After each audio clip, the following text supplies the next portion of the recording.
আমি মরে যাবো আজকে। আমার ভাই বউ পাইলে সব ভুলা যায়, কোনো বিদেশ আসবো না। আপনারা যা বলতেন সব সত্যি হয়েছে গায়ে, সব সত্যি।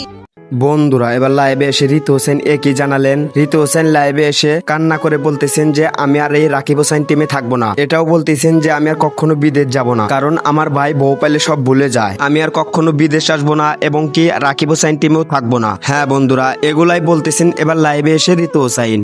তো এবার কি হয়ে গেল রাকিব, অন্তরা ও ঋতু হোসেনের মাঝে, এ সব কিছুই জানতে পারবেন আজকের এই ছোট্ট ভিডিওর মাধ্যমে। তাই বন্ধুরা ভিডিওটা ইন্টারেস্টিং হতে চলেছে, তাই ভিডিওটি না টেনে শেষ পর্যন্ত দেখতে থাকুন। আর হ্যাঁ, আপনি যদি রাকিব হোসেন ও নুসরাত জাহান অন্তরা ও ঋতু হোসেনের ফ্যান হয়ে থাকেন তাহলে এই ভিডিওটি লাইক করে চ্যানেলটি সাবস্ক্রাইব করে সাথেই থাকুন। সবসময়ের মতন রাকিব হোসেন তার ইউটিউব চ্যানেলে ব্লগ ভিডিও আপলোড করে থাকেন।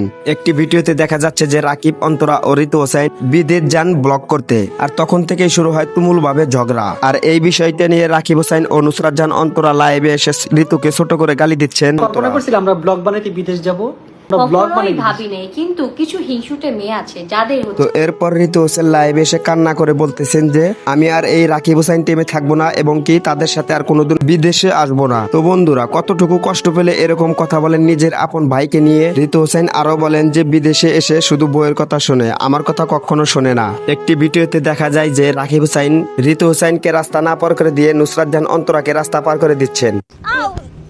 গাইস অন্তরের হাতটা অনেক কষ্ট ছিল, তাই কোলে করে নিয়ে যাচ্ছি। কোলে করে নিয়ে যাবো আমাকে। হ্যাঁ তো এরপরে ঋতু হোসেন কি বললেন শুনে আসি। কষ্টের কথা কি বলবো, আমাকে রাস্তা পার না করায় দিয়ে চলে গেছে। আমার ভাই বউ পাইলে সব ভুলা যায়। আমি রাস্তা পার হইছি গাইস, একা একা। আমি রাস্তা পার হইতে পারি বলেন? ওই দেখেন বউনি ওই জায়গায় গেছে। তো বন্ধুরা এই কাজটা করা কি ঠিক হয়েছে রাকিব অন্তরার, তা আপনারা এই ভিডিওর কমেন্ট বক্সে জানিয়ে দিবেন। আর হ্যাঁ, কতটুকু কষ্ট পেলে ঋতু হোসেন লাইভে এসে এরকম কথা বলতেছেন রাকিব হোসেন ও নুসরাত জাহান অন্তরাকে নিয়ে।